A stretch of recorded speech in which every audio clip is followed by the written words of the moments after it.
কুকুরটা খেপে গিয়ে শাকচুন্নির আরেক পায়েও কামড় বসিয়ে দিল। শাকচুন্নি দৌড়ে পালাতে গেলে কুকুরটাও তার পিছু নিল। অনেক কষ্টে কুকুরটার পিঠ ছাড়ালো সে।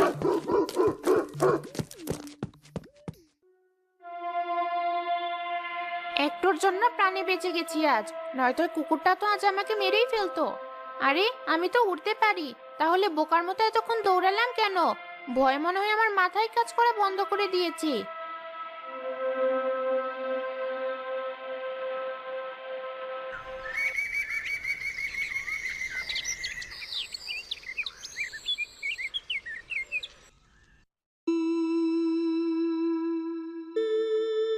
বাবা, আজ মায়ের হাতের মুরগির রোস্ট অনেক মজার হয়েছিল। এখনো মুখে স্বাদ লেগে আছে। আমি আবার মুরগির রোস্ট খাবো বাবা।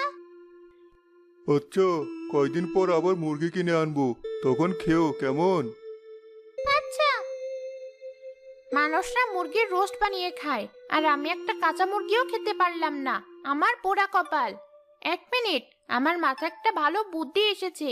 দেখি বুদ্ধিটা কাজে লাগে কিনা। এতেও যদি কাজ না হয়, আমি মুরগি খাওয়ার আশা বাদ দিব।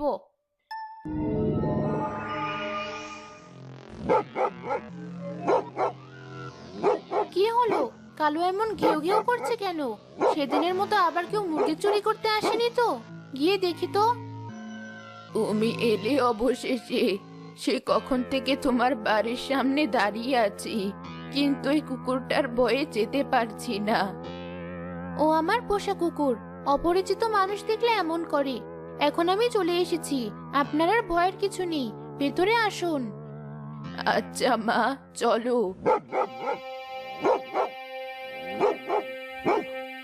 বলুন, আমাকে আপনার কি দরকার? আপনাকে এই গ্রামে আগে কখনো দেখেছি বলে মনে পড়ে না।